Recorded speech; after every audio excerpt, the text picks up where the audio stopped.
அதுதான் இப்போ ஏன்னா இப்போ ஆர்ஆர்ஆருக்கு அப்புறம் அப்படி விரும்புகிறாங்க யார் ஃபேன்ஸ் வந்து அவர் அப்படி Okay. கூப்பிடும். ஸோ நம்ம ப்ரொடக்ஷன் சைட்லேருந்து அந்த மாதிரி நம்ம இது பண்ணலாம் அப்படின்னு அந்த அவ்வளோ பெரிய ரீச் ஆச்சு அந்த படம்னும் போது. ஸோ அதனால தான் அந்த குளோபல் ஸ்டார்ன்ற ஒரு இது போட்டிருக்காங்க.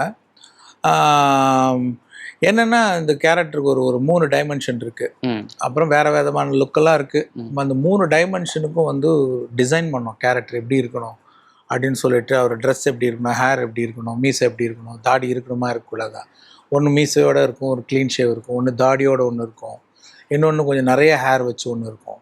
ஸோ 3 லுக்குக்குமே நிறைய இந்த கான்செப்ட் ஆர்ட்லாம் போட்டு ஒர்க் பண்ணி, ஸோ அதுக்கும் அவர் முடி வளர்த்து கட் பண்ணுறது எல்லாமே ரொம்ப கோஆப்ரேட் பண்ணார். மீசையெல்லாம் கூட நாங்கள் கொஞ்சம் வேறு மாதிரிலாம் கட் பண்ணோம். ஓகே. ஸோ அவர் ரொம்ப கோஆப்ரேட் பண்ணார். லைக்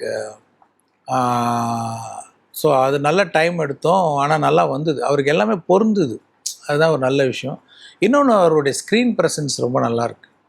இன்னொன்று அவர் பார்த்தீங்கன்னா நான் ஏற்கனவே சொன்ன மாதிரி அவர் அந்த அந்த ஆர்டிஸ்ட்டே எப்படின்னா அவர் வந்தாருன்னா ஒரு ஒரு உள்ளுக்குள்ளே ஒரு ஒரு பவர், பயங்கர பவர் உள்ளே வச்சுட்டு அதை வெளில காட்டிக்காமல் ஒரு அப்படி இருக்க அமைதியாக இருக்கிற ஒரு டீசெண்டாக இருக்கிற ஒரு ஆள் மாதிரி தெரியும். ஸோ இவர் எப்போ வெடிப்பார் அப்படிங்கிற ஒரு தன்மை அந்த ராம் சரண் கிட்ட இருக்குது.